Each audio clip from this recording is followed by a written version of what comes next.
Welcome everybody to the Lake Norman Chamber of Commerce Focus Friday. Today we've got a special guest.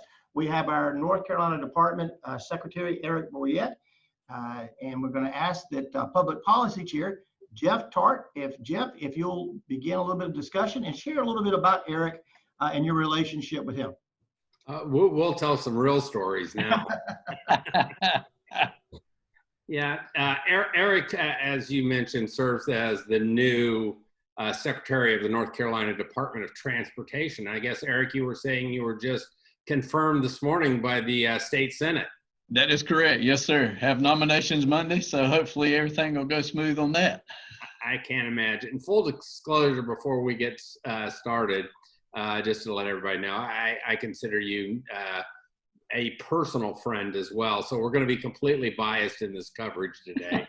But knowing a lot of the past secretaries going back to Gene Conti and stuff, we are blessed as a state to have you step into this role. A lot of stuff's been going on with the department. We are excited about having you take the reins. You are the consummate professional and leader. A lot of people a few will remember that you were most recently the Secretary of Information Technology. So you were already in the cabinet, and actually you have a long career with technology and a long career with actually DOT, being in the department quite a while. So you know the inside, know a lot of the folks and how it operates. What we'd like you to do this morning, if you'd be so kind, to know you got some material to bring us up to speed and share a little bit of an update with the department, even though you're sort of brand new with it, but you know, you've got a career and familiarity with the department. We'd like you to share your thoughts, and then we'll handle a few questions if you'll let us lob a few things at you. I think that would be great. No problem at all. So I think we will give you the floor. Thanks, Eric. All right. Thank you. Yeah, and thank you. I keep saying Senator Tarte. It's habit, and I will always call you Senator Tarte. So, and I appreciate our friendship. As you said, full disclosure, it's something that I always valued, that, you know, no matter what issue we had, we've always been able to talk about it. And I appreciate your confidence in me here at Transportation. It was like coming home, honestly, when the governor called and said that, you know, Secretary Tarte was stepping down and had some ideas. And I said, yeah, I've got some ideas too. And he said, well, they're probably not the same as mine. So very interesting conversation, because as you know, I did love the Department of Information Technology. It was one of the agencies that, you know, had started. It was a new agency, and I felt like we really pushed that agency forward very well. But just, it's hard to leave, but did feel like coming home. So, but with that, I just want to walk through a few slides to talk about, you know, basically some of our funding, you know, what COVID had and 19 impacts that we've had there, and also, you know, what we saw, what we see, and, you know, just different things. So with that, Bill, if you'll advance to the next slide, and they won't be long. I know there's 15, but I'll run through these fast. But I wanted everyone to understand that, you know, when you look at our funding sources, you know, 75% of our funds come from our state funding, and, you know, the balance 25 comes from our federal funding. With all of our federal funds go directly into our trust fund, which is our capital fund that we develop road projects, new construction projects out of. And if you look at our state funding there, you know, we have about, I always said 70-30, 71-29, and 15 and 85 out of our DMV fees. So our motor fuels tax, that 70-30 split, is the largest amount that we get, and 70% goes to our highway fund, which is where we do all of our operations and maintenance, and, you know, all of our other modes that we have are funded out of there, and all of our, you know, operational dollars are there. 100% of our highway use tax, which is our car sales, goes straight into our capital fund. So this kind of gives everyone, there's been a lot of confusion about, you know, where does DOT's money come from? And I really love this slide. It really gives you a great graphic. I love graphics. Senator Tarte, as you know, I love analytics. I love to be able to display. I love numbers in the background, but this really helps us. So this kind of helps you understand, you know, where your dollars are going, not only from a federal standpoint, but from a state standpoint. And it's very important because, you know, as we walk through this next slides talking about the impacts of COVID, these are where, you know, here's what happened to us. So as, you know, we started seeing less people on the road, we really started to see our motor fuels tax, which as you saw was 50% of our funding from the state side, it started reducing. If you think also on the federal side as well. So with that, we had less people buying vehicles. And I've noticed something interesting within the last few months. Those numbers are increasing, even though we don't have a surge on our economy overall in the nation. But, talking to a lot of the dealers, they're actually doing fairly well. So continuing to see that highway use tax is growing is good for us. But when you look at DMV fees, we stopped all of our, in-car, anything we were having where an examiner was in a car with someone other than CDLs we could do safely. Because of the social distancing with our examiners, we had to protect our own employees. So we saw some of our DMV fees. Also, we had a reduction there. So those things were things that we were looking at, immediately. I think I'd been in the job 2 weeks and then COVID hit. So we get, already with a stretched budget when I first got here, but this really impacted us greatly. And the next slide will show you the volume. So when you talk about VMT, it's the vehicles miles traveled. So we're not looking at how many cars on the road. We're looking at how many miles has a car traveled. So you can see, in the slide over from the beginning of March back to the 8th of June, how this pyramid, we really hit the bottom on the end of April, and we started to see a slow increase back to some normalcy. And we're seeing, those numbers drop even further last week. So beginning to see those volumes, which means our funding is starting to come back. But it's another reason for us to look at, funding streams is, this the correct funding mechanism for DOT. So we have an NC First Commission that's really working hard, and they've got a report that's due to help me and our agency look at other options in December. Look forward to that report. And on the next slide, Bill, it actually, if you would, please, sir, this actually shows you, this is what I was talking about, the average daily traffic. So this shows you the average number of cars we would have. And if you look from the first week in March back to today, we're pretty close. So our volumes are getting close to where they were, what I call pre-COVID. So we're excited about that because that's revenue. And we're excited to see those numbers come back and have our citizens driving. We talked about teleworking here. A lot of our agency employees could not telework, but the ones that could, we're looking at what does that look like for us in the future. And I did, jokingly tell them that, we'll continue to look at teleworking as long as you drive to the building that you work in, touch it, and then go home. Because I got to have the motor fuels tax. But no, honestly, we have made some changes. It affects us all, and we're looking at those changes as well. Another change on the next slide is, here's just giving you one more example of, here's the travel. Here's what we saw, pre-COVID, and here's where we are today. So just another graphic of that shows you the volumes and where they were at on a percentage basis. And if you look on the next slide, this was where, we saw our expenditures, obviously the revenue was down and our expenditures were remaining the same. So obviously, as you would or any budget, we started looking at costs. Where do we cut costs? The agency had already gone through a lot of what I call hair trimming to cut back on a lot of the expenditures for things that could. And we had to dig deeper. So we started looking, unfortunately, at projects that we needed to delay. And I like this map because this map shows that, the team did a great job of being fair about where they slowed projects down. It wasn't in one area.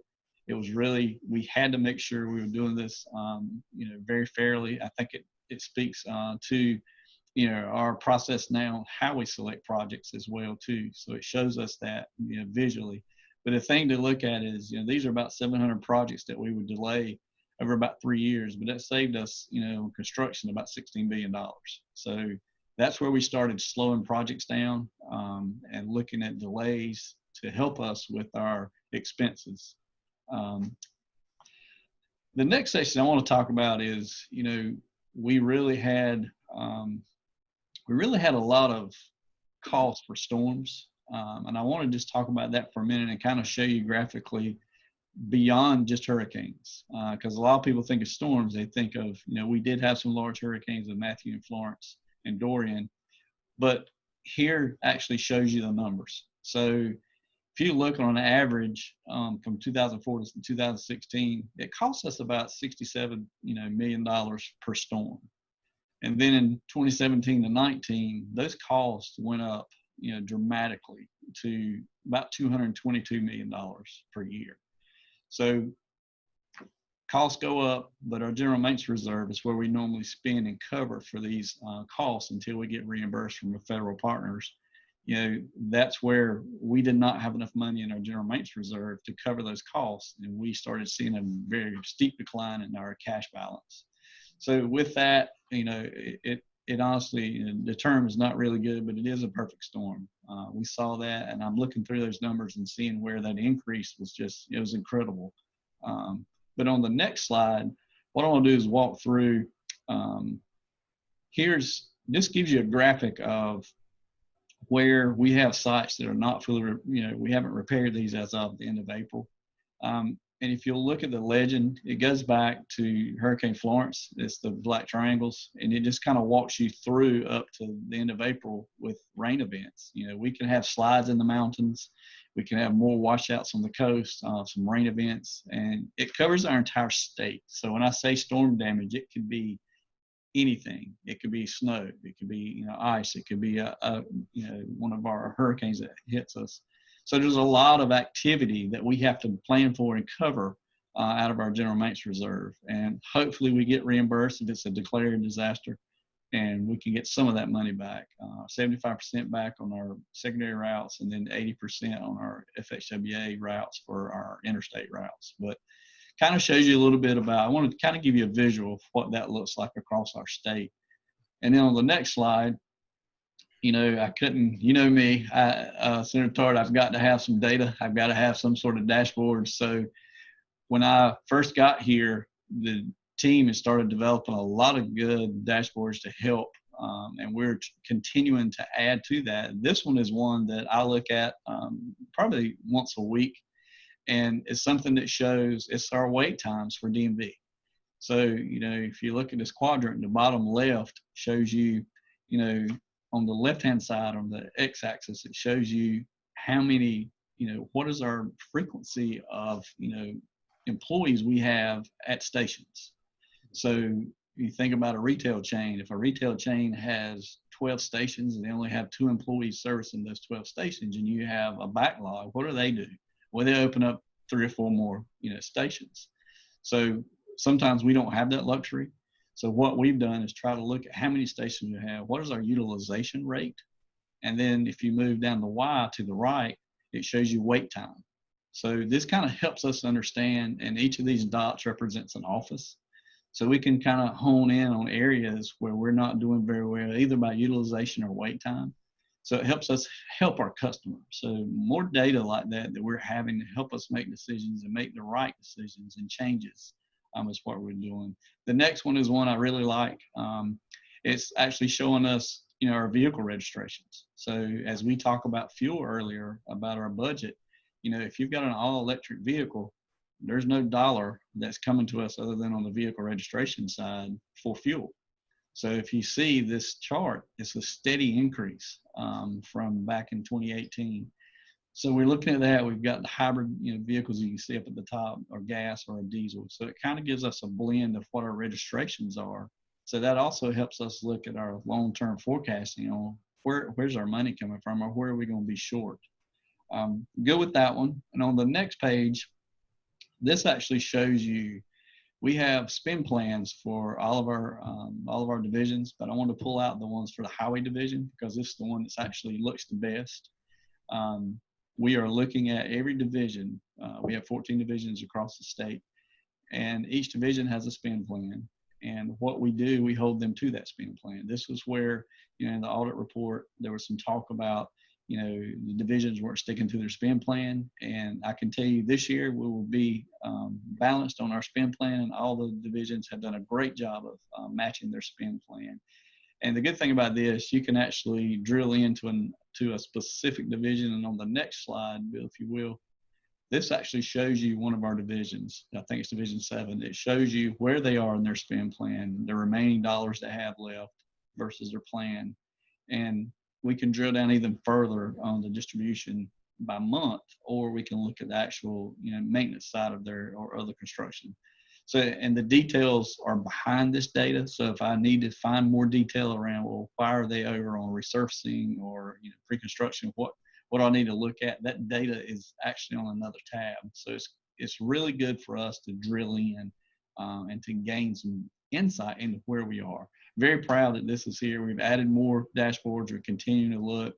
House Bill 77, which is on the floor right now, will require us to have, data and dashboards like this to show the General Assembly where we are. So I think that's good. Transparency is always good, and we're excited. So with that, I will open up for questions, sir. Mr. Secretary, we appreciate it. Based on what you just covered, we are going to shift from about a 40-minute conversation to a 1-week seminar on transportation, all the things we need to cover. I love it. I love it. Let's jump in back to, and we'll just talk about it because I'm going to be all over the map. Sure. It's just my brain runs all kinds of directions. I got it. The project delays, can you walk us through, because you said there's about 700 projects that could delay up to over a 3-year period. What was the basis of information you used to determine which projects to delay? Are there projects? Is it the whole calendar shifting? Is it individual project? Just walk us through the thought process, and if you would, please, sir.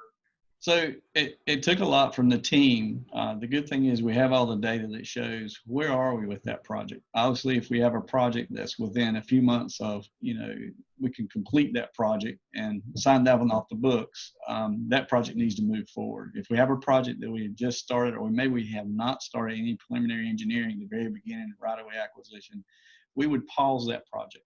So they're the ones, we looked at it from a systematic view, and also through our scoring mechanism through the STIP program. When we pause the project, when it comes back, it still sits on that STIP program. So it still has the same ranking as it had from the beginning. So if we get an influx of funds, we can go right back to work. So the only thing we did was move a date out. So if we get funding, we can move that date back based on the funding. So it was really more of an engineering and data, driven decision. It wasn't, well, I think, let's see, Senator Tarte likes that one. Let's just pull that one off. It was really, and I think that's why that map is so important, because it shows that it was a balanced approach. It wasn't, Senator, we got to make sure we can get them covered so they'll give us money. We really did a balanced approach, and I was proud of the team for doing that. And is there a place the normal citizens, if you will, all of us that aren't in elected position and can go and look which projects are where on the calendar? So what we've done on our website, it's a section called Projects in Development, and you can choose by county, by region, and you can see all the projects that are currently, and any of the new projects. If you click on that project, it'll actually show you whether it's been delayed, and it'll say based on COVID. And that'll let you know where it's at. But we're still did such a good job to get it together. We're still trying to develop the how do we present that to our citizens. Do the MUMPOs and the CRTPOs have continued input into that process? And yes, they do. So as you know, by law, that was part of the process to get it to the point to actually have been approved by the STIP. So what we're doing now is just changing the date. And as the date moves back and forth, we communicate that with the MPOs and RPOs. And I know you're brand new into this, and I'm throwing you a little curveball here. That's Any all right. idea on the finishing of the paving and the I-77 work? I mean, yeah, that's a great question. I know I've met with the team a couple of times, but we're continuing to look through that. I don't know the answer to that one, but I can get that one to you. We can find that'd be great, and then we can share that with folks. Sure. Let's shift back to the revenue side a little bit. Obviously, COVID's just everybody's sitting at home, and you got two sides of this now. One is because you've got companies, just as an example, like Twitter has announced anybody that can work from home permanently will be allowed to work from home. Yes. Are you doing any forecasting modeling to look at how soon revenues come back because people are working at home, and how much work from home will have a future impact on tax revenues. Yeah, and we have one of the TRIACS toll authority, when we have the toll road through, that actually feeds into RTP. That's where we're seeing a lot of the tech companies who are, like to your point, have decided to do more remote working later.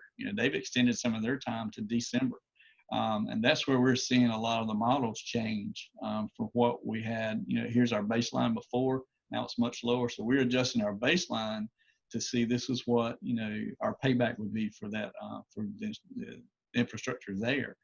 But we also have models that we're using with some analytics that show here was our average daily traffic on, a higher volume interstate route versus maybe a rural route where we're not seeing the decline as much. So, it's really shifted some of our travel from, where we have congestion. It's really looking more out into the rural areas now. Is that congestion the same, or is it down, or is it up? So that balance is different today. The volumes are up, but to your point, we're not sure that we'll ever get back to pre-COVID numbers. Right. I think we're very close today, I showed you in some of those graphs. But will we go beyond that? What else? Like this week we were like -4%, I think. We will be a positive again. So I think that's where we're doing a lot of the modeling, trying to figure out, what. And we've actually worked with, we're speaking with Wejo. That's the company that uses, the technology in the cars already to talk about travel habits. So, are they traveling for vacation to the beach? Are they traveling, to the mountains for vacation? Are they going to the grocery store? Are they going, what is the travel habits right now of our citizens? And that'll help us with that modeling, so we can see, what do we anticipate in the future? That was a long answer, and No, that's a great you'll answer. get all around, and I have long answers, so we'll work together. This will be perfect, because otherwise I just talk all the time because I like talking. You mentioned the commission that's meeting, and we'll have a report coming up later this year. And I know there's been discussions being part of these back in the General Assembly, alternative financing mechanisms, or because the shift away from gas taxes with EVs and other things, autonomous vehicles. But first, because we've talked about whether we go to a fee based on vehicle size, whether we go to mileage driven. We looked into something called the heavy levy that Oregon has, that you tax heavy 18-wheelers more because the maintenance requirement being on the interstate. What do you think the alternatives to gas tax are for the future, if anything? So I think you mentioned too, the one model that we've looked at and we've discussed, and with some other states, and really around some of the tolling industry is talking about, is more of a subscription, like you do for your cell phone. Do you do, if I want all my data, don't have to worry about, I'm unlimited, don't have to worry about any, overages, I pay the premium. So it's the same thing with, amount of time I spend on a roadway. Do I want the premium? In my case, I spend a lot of time in the car. I would need the premium. So, is that something we look at? And that's where our NC First Commission is doing, those studies. And I'm really excited about that. I wish that would, December is a long time away. I was hoping we could get a little earlier, but that was their goal, to finalize that. And we're doing some pilots on VMT. We've got some citizens volunteering to do VMT pilots to help us with that, knowledge too. And, on the funding side, bonds, looking at bonds. How does bonds help us, sustain long-term versus our short-term runs when we have issues with our fuel supplies? Any states strike you as kind of being best practice leaders in that areas, or are we all kind of at the same point in time? I think we're all at the same point. I think really autonomous vehicles is something everybody's trying to, how do you calculate, what autonomous brings to the states as far as options? One of the options I know we talked about with our turnpike director, you think about payment. We want to make sure that, our citizens, whatever method we choose, they have multiple ways to pay us. We don't want to stick them in one area where they have one way to pay us. So just there's a lot of thought out there, a lot of discussion. Our ASHTO, our Association of Highway Traffic Association, is really got a lot of committees set up on this, and we participate in those. But yeah, I think, we're all the states are, looking at each other and looking at, other ways and who's going to, attempt something first. And you mentioned Oregon with the heavy levy, that, some of that has been played into, if you have, larger vehicles, your subscription rate's different.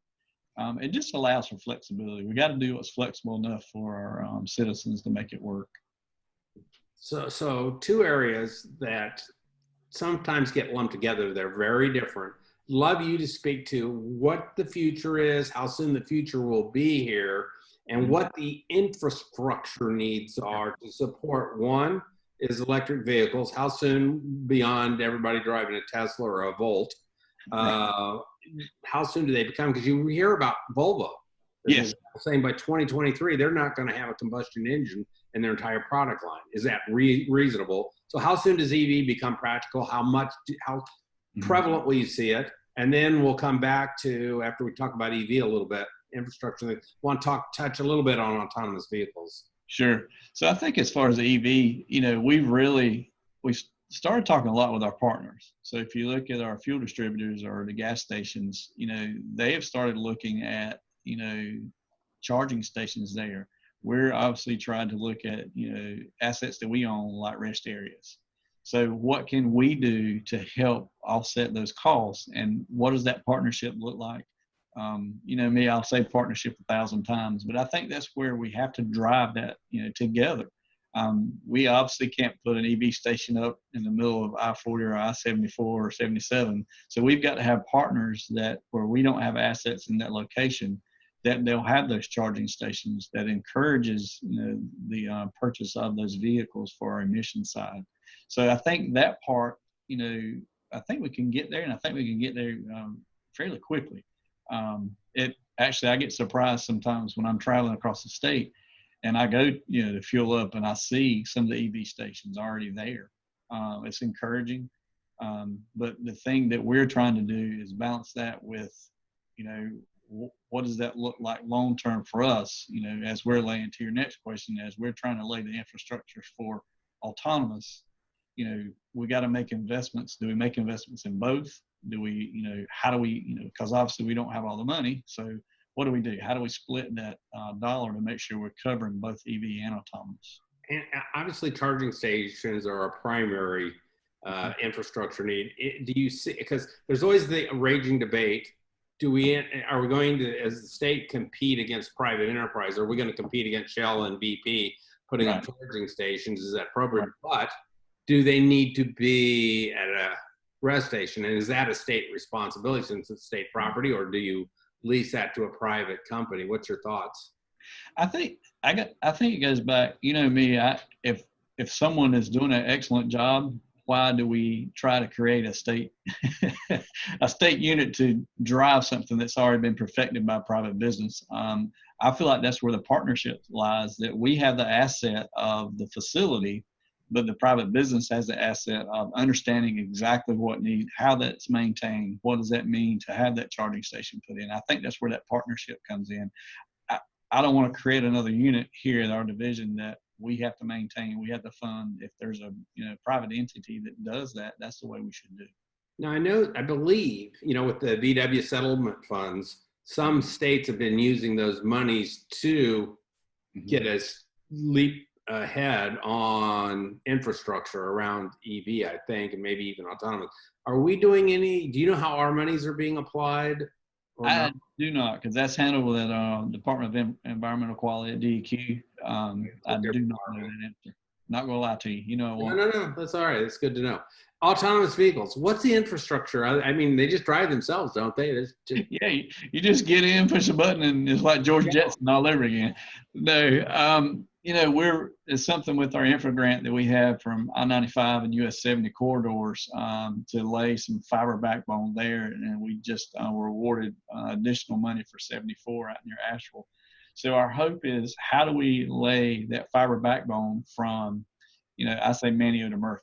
that's my, that's my lofty goal. But how do we lay that fiber backbone so then we can have partners who we work with 3Ps, however we do it, to expand off of our backbone? I look at it as, you'll know this probably better than anyone else, but it's like the MCNC. How do we become the MCNC that everybody can, pull off of to do our technology that they need for the time? Here they got a new CEO.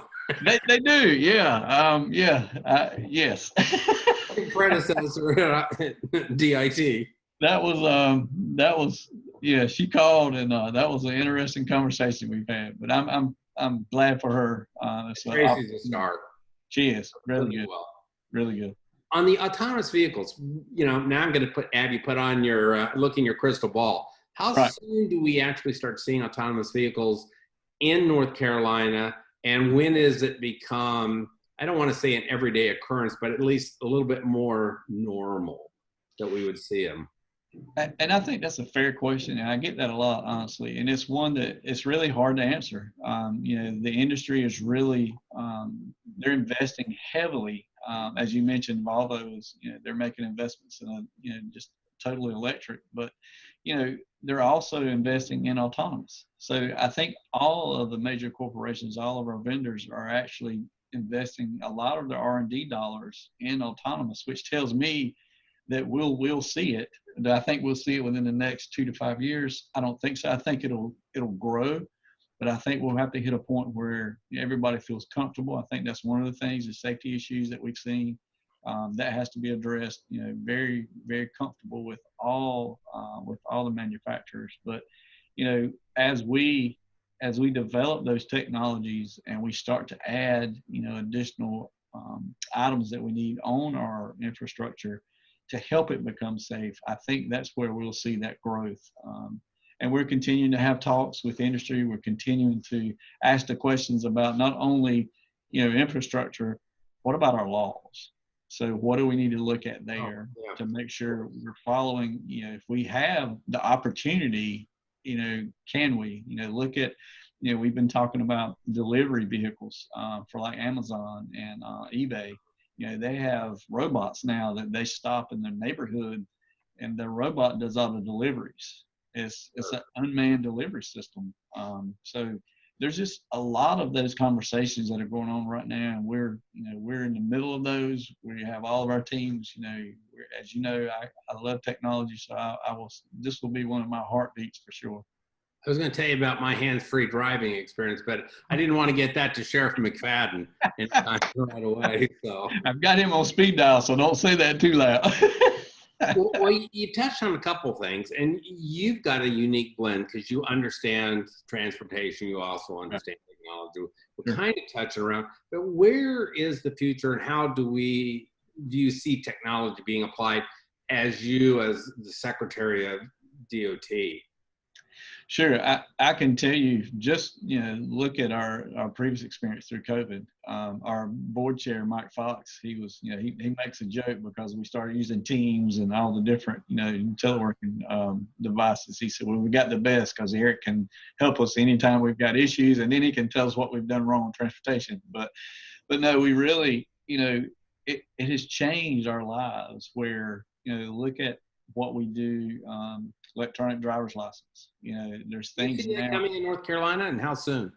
We're actually looking at it. It's called a mobile ID. It's something we're looking at not only for driver's license, but just for any type of ID to verification for identity. So it's something that we're looking at. Iowa has done a great job. I think Oklahoma has just rolled out. Iowa's working on it. There's several.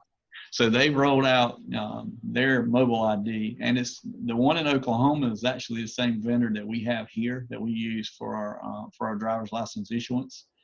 So we've talked to them about their. Does it have multi-factor, or how? What's the? It does have multi-factor. It's two-way, so it has two-way multi-factor, and they're adding another layer on that too, as well as like some sort of biometric. Whether it be facial recognition, fingerprint scan, or something to that effect. I think the biggest thing when we did a survey back in, oh man, I'm gonna age myself. It may have been 2013 or 15. With our citizens, we at DMV we were talking about what's the top 25. We listed 25 items that what do you want to see from DMV, And at that time, mobile ID was the dead last.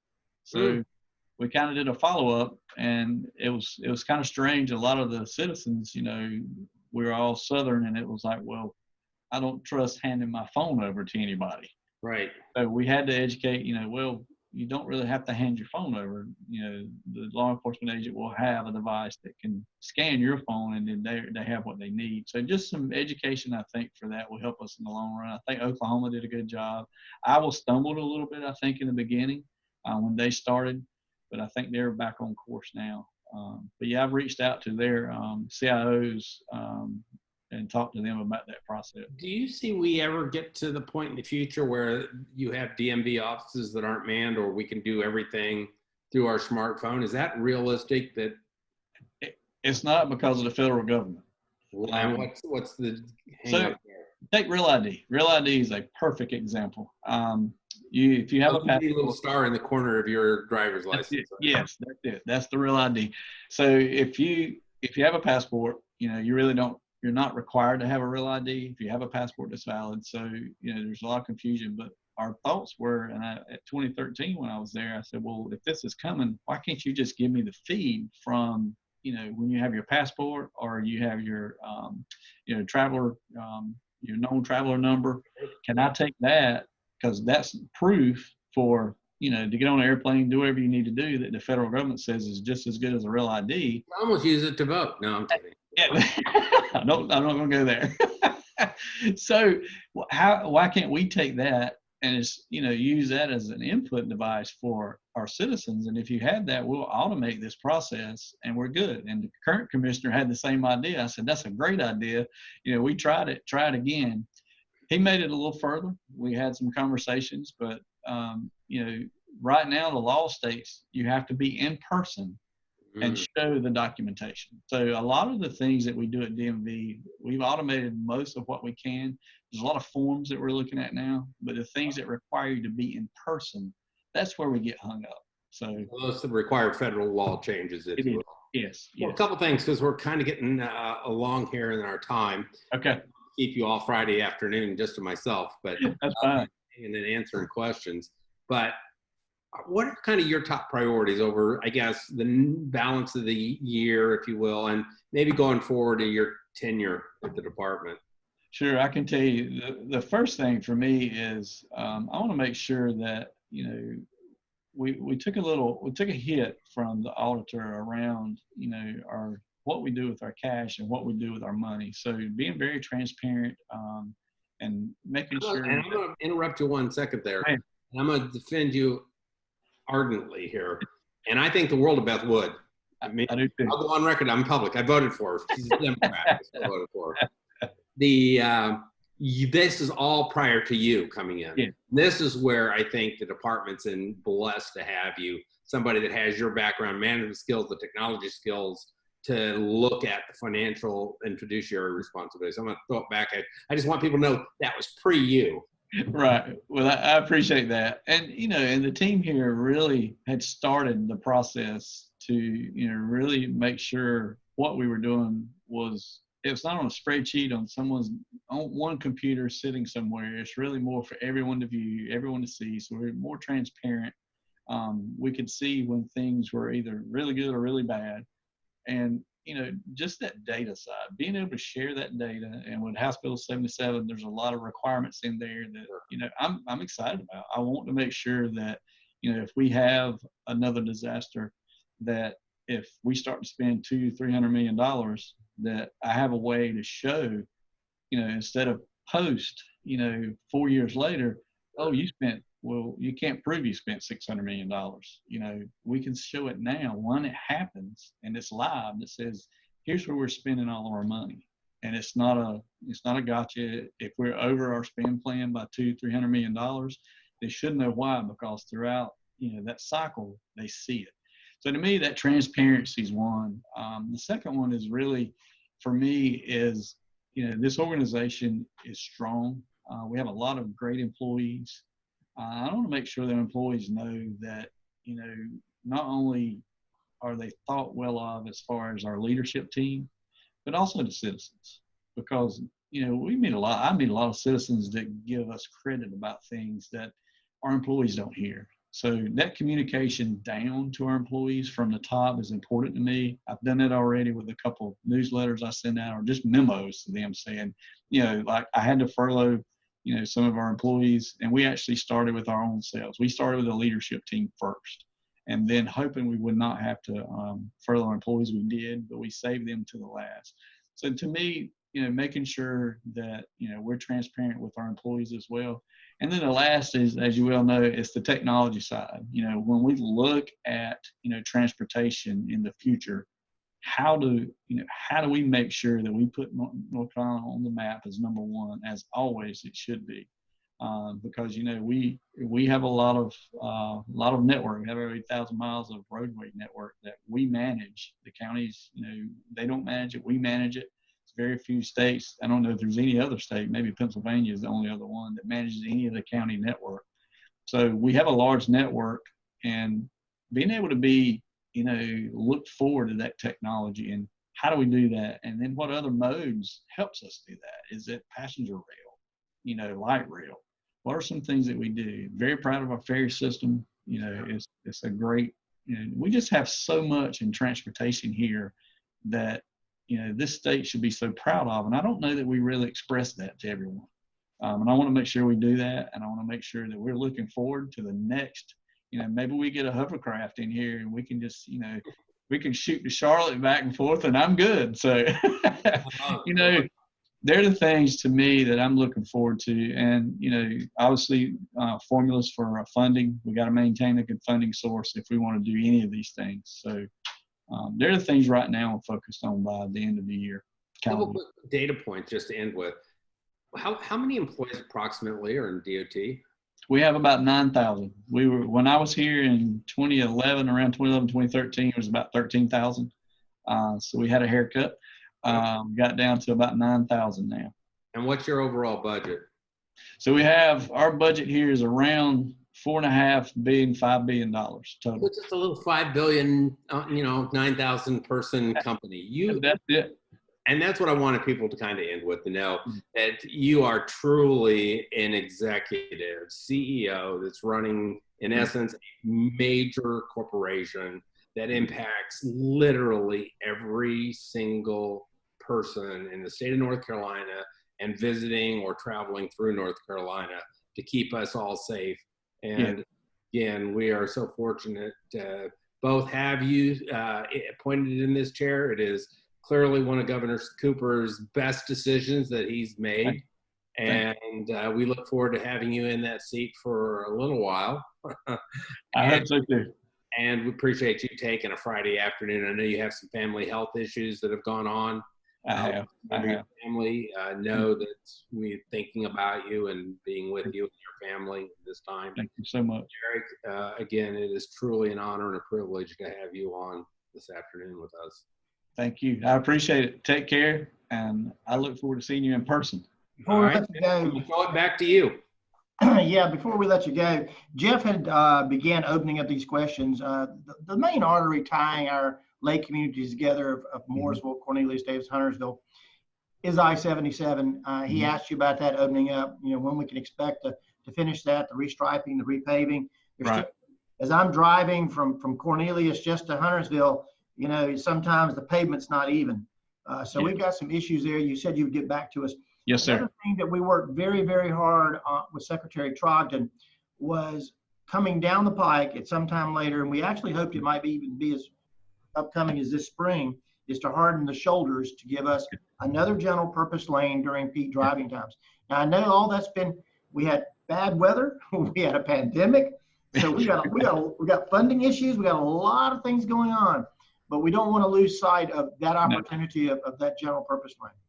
I can tell you that probably within the first 3 hours of discussing, this role with the governor, that was one of his first things to me. He said, Eric, I do not want to lose sight of the GP, of the general purpose lanes. I said, I got it. I said, and then 2 weeks later, here we are with COVID. And, but I can tell you that our Turnpike Authority, and we've met a couple times and talked about, what can we do? And they're actually still looking at, do we look at express lane, GPL? What do we do? And we need input from the community on what's the best use of that area for the community. Well, I think we had talked about heart and shoulders, and at least that gets us to a point. And then I think Secretary Trogdon was talking, it might be 4-7 years down the line when we can get another general purpose lane. But at some time, we've got tremendous growth still coming to the Lake Norman region, and we need to be able to accommodate that. And I-77 shouldn't be a local road, but it is to the folks living in Lake Norman. But it's literally one of the only 2 north-south business corridors through the entire southeast with us in 95. So It's critical to commerce in the state. It is. We all recognize that. Yeah, Mr. Secretary, we built a lake over top of 21, so we're sort of limited. Totally understand. I actually went out with Jason Sane with one of the IT vendors out there and looked at them, and they're doing great security work. So I love that area. It's great. But yes, that is on our radar. Trust me. And we'll get down on the back porch and share some sweet tea with you. That'll work. That's perfect. My favorite. And Jeff, I know you're down in Amelia Island and you're starting your vacation, so we appreciate you being a part of the program today too. Mr. Secretary, Jeff, of course, is our public policy chair, puts all of our Focus Fridays together, and we appreciate what you do, Jeff. We appreciate you, Mr. Secretary, and we thank everybody who joined us in this program today. For this program is going to be posted to our website at lakenormanchamber.org, but there's a lot of information about restarting business. We're very anxious for the governor to enter phase 3, and not only that, to allow us to begin hopefully gathering again together and seeing our economy getting back to where it needs to go. But again, thank you very much for your time today. All right. Thank you. Take care. All right. Take care. Thank you, guys. Take care. We'll see you Saturday. Be good.